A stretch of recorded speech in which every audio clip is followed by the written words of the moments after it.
Hello, my dear students. Welcome to session number 4 of Advanced Financial Management subject. In this session, we will learn one of the important problem with flotation cost, the method of dividend price ratio approach. Yes, dear students, so let us go in detail about the problem. Just read out the problem.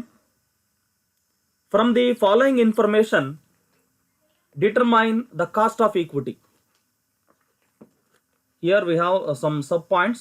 Number 1, current market price of a share of rupees 150 per share. Number 2, cost of flotation per share on new shares. And number 3, dividend paid on the outstanding shares over the past few years. ಇಲ್ಲಿ dividend ಒಂದು ಸುಮಾರು 4-5 ವರ್ಷಗಳ dividend ಅನ್ನ ಕೊಟ್ಟಿದ್ದಾರೆ. ಪ್ರತಿ ವರ್ಷ ಏನೇನು dividend payment ಮಾಡಿದ್ದಾರೆ ಅಂತೇಳಿ. ಸೊ ಆ ಡೀಟೇಲ್ಸ್ ನೋಡ್ತಾ ಹೋಗಿ, ಟೇಬಲ್ ಅಲ್ಲಿ ಇದೆ. ಫಸ್ಟ್ ಇಯರ್ ಅಲ್ಲಿ so they have paid 10.5 per share as dividend.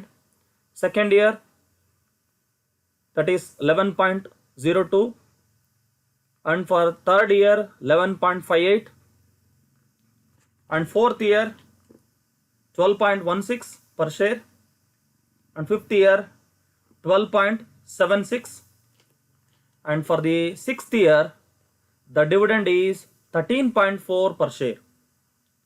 And also we have fourth sub point, assume a fixed dividend payout ratio. They are saying that we have to assume the fixed dividend payout ratio.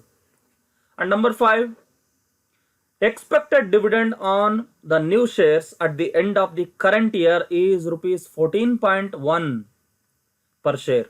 Current year dividend ಅವರೇ ಕೊಟ್ಟಿದ್ದಾರೆ ಇಲ್ಲಿ ಎಷ್ಟು 14.10 per share. So ಇಷ್ಟು ಮಾಹಿತಿ ಇದೆ ಸ್ನೇಹಿತರೆ. So ಇದರಲ್ಲಿ ನಾವೇನು ಮಾಡಬೇಕು, ಕಾಸ್ಟ್ ಆಫ್ ಈಕ್ವಿಟಿಯನ್ನು ಕ್ಯಾಲ್ಕುಲೇಷನ್ ಮಾಡಬೇಕು. ಸ್ಟೂಡೆಂಟ್ಸ್, ನಿಮಗೆ ಗೊತ್ತಿದೆ ಕಾಸ್ಟ್ ಆಫ್ ಈಕ್ವಿಟಿ ಕ್ಯಾಲ್ಕುಲೇಷನ್ ಮಾಡಲಿಕ್ಕೆ ಏನು ಫಾರ್ಮುಲಾ ಇದೆ ಅಂತ. Yes, so once I will write the formula here. ನೋಡ್ತಾ ಹೋಗಿ ಫಾರ್ಮುಲಾ. That is, cost of equity is equal to dividend per share divided by market price per share plus the growth rate.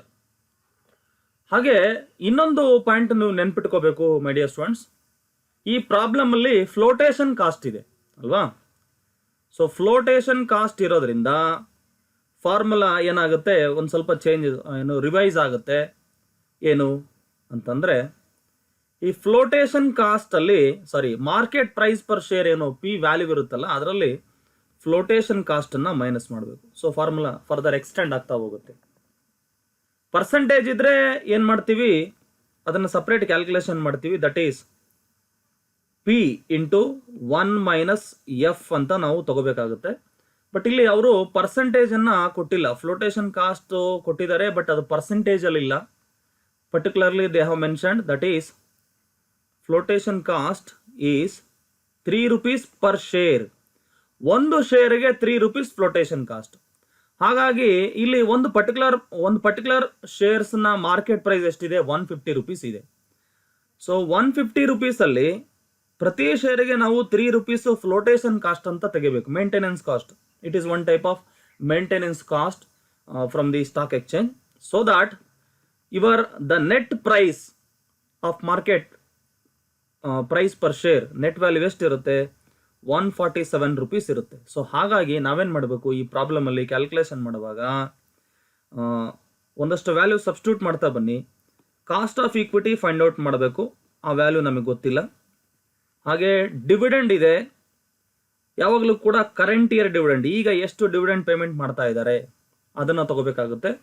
So ನಾವಿಲ್ಲಾಗಲೇ ನೋಡಿದ್ದೀವಿ ಏನು dividend ಎಷ್ಟಿದೆ, ಈ ವರ್ಷ payment ಮಾಡ್ತಕ್ಕಂಥ dividend ಎಷ್ಟು ಇಲ್ಲಿದೆ ನೋಡಿ, ಪಾಯಿಂಟ್ ನಂಬರ್ 5 ಅಲ್ಲಿ.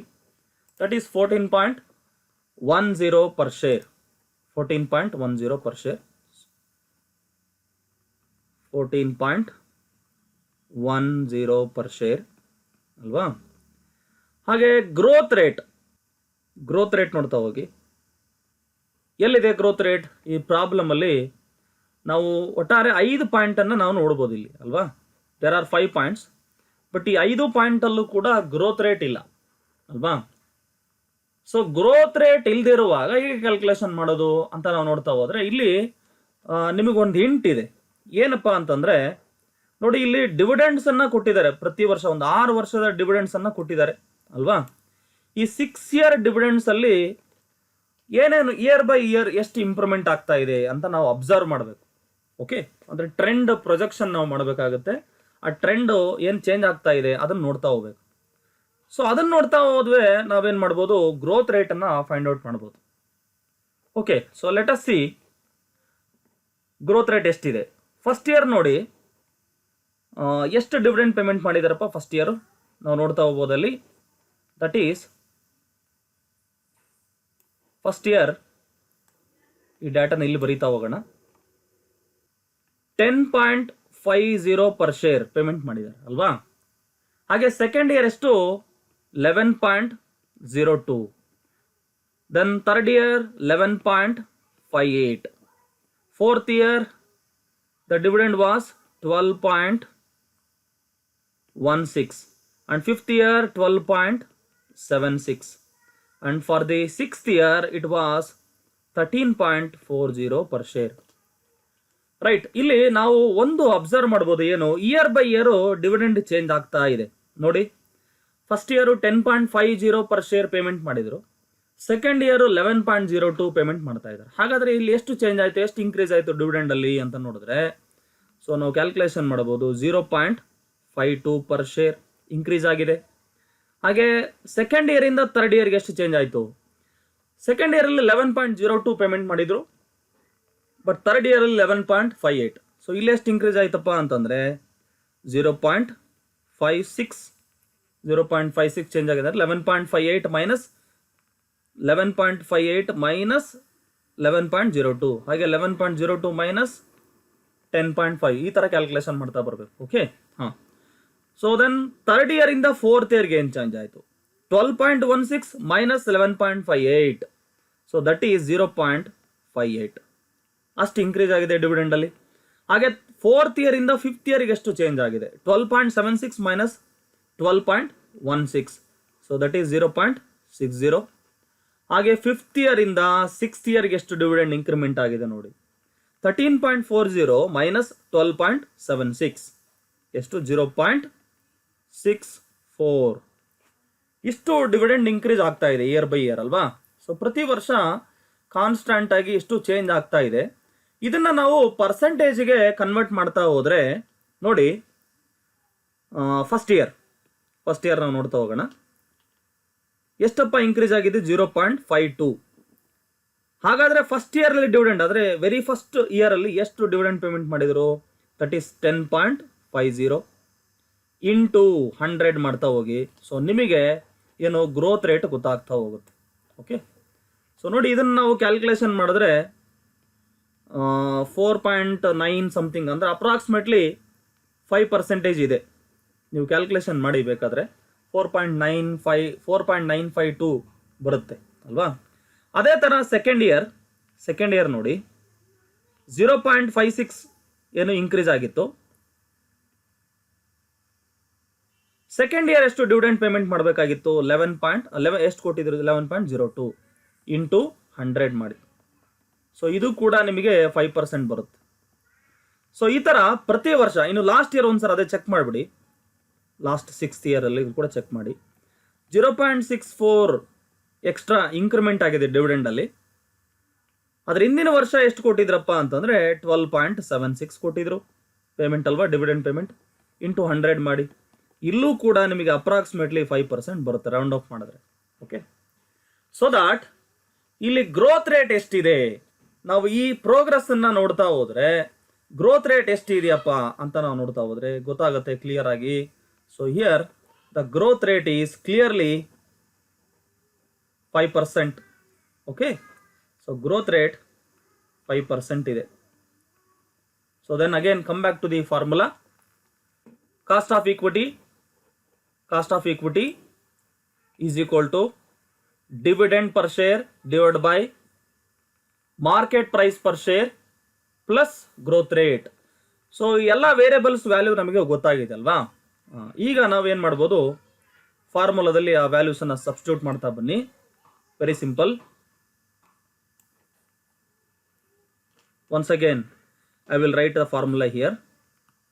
Cost of equity is equal to dividend per share divided by market price per share plus the growth rate. ಹಾಗೆ ಏನೇನು ವ್ಯಾಲ್ಯೂಸ್ ಇತ್ತು ಆಗಲೇ, cost of equity is equal to dividend ಕೊಟ್ಟಿದ್ದಾರೆ ಅವರೇ, ಲಾಸ್ಟ್ ಇಯರ್ ಹೇಳಿದ್ದಾರೆ ನೋಡಿ, ಇಲ್ಲಿದೆ 14.1 per share ಅಲ್ವಾ. So 14.1 per share divide by market price ಏನಾಯಿತು ನೋಡಿ, 150 rupees ಇತ್ತು ಅಲ್ವಾ. ಆದರೆ ಪ್ರತಿ ಒಂದು ಶೇರಿಗೆ 3 ರೂಪಾಯಿ ನಾವು ಎಲಿಮಿನೇಟ್ ಮಾಡಬೇಕು, 3 rupeesನ್ನ ಎಲಿಮಿನೇಟ್ ಮಾಡಬೇಕು. ಯಾಕೆ ಅಂತಂದರೆ ಫ್ಲೋಟೇಷನ್ ಕಾಸ್ಟ್ ಇದೆ ಅಲ್ವಾ. ಪ್ಲಸ್ ಫಾರ್ಮುಲಾದಲ್ಲಿ ಗ್ರೋತ್ ರೇಟ್ ನಾವು ಕ್ಯಾಲ್ಕುಲೇಷನ್ ಮಾಡಿದ್ದೀವಿ. ಅಂದರೆ ಆ ಒಂದು ಸೋಫಾರ್ ಒಂದು 6 years ಡಿವಿಡೆಂಡ್ ಏನು ಟ್ರೆಂಡ್ ಇತ್ತಲ್ವಾ, ಆ ಟ್ರೆಂಡ್ ಪ್ರೊಜೆಕ್ಷನ್ ನಾವು ನೋಡ್ತಾ ಹೋದರೆ ಚೇಂಜಸ್ ಏನಾಯಿತು ಡಿವಿಡೆಂಡಲ್ಲಿ ಅಂತ ನಮಗೆ ಗೊತ್ತಾಯಿತು. ಆ ಗ್ರೋತ್ ಎಷ್ಟಿದೆ ಅಂತ ನೋಡಿದ್ರೆ that is 5%. that means 0.05. So ಇದನ್ನ ನೀವು ಕ್ಯಾನ್ಸಲೇಷನ್ ಮಾಡ್ತಾ ಬನ್ನಿ. Cost of equity is equal to 14.10. you just take as it is 14.10 divided by first 150 minus 3, ಇದನ್ನ ಕ್ಯಾಲ್ಕುಲೇಷನ್ ಮಾಡಿ ಸಬ್ಸ್ಟ್ರಾಕ್ಟ್ ಮಾಡಿ. So that will be 147 plus 0.05. Yes, again cost of equity is equal to, next step ಮಾಡ್ತಾ ಹೋಗಿ, 14.10 divided by 147. so that will be 0.0959 ಬರುತ್ತೆ, plus 0.05 ಎಷ್ಟಾಯ್ತಪ್ಪ. so therefore cost of equity will be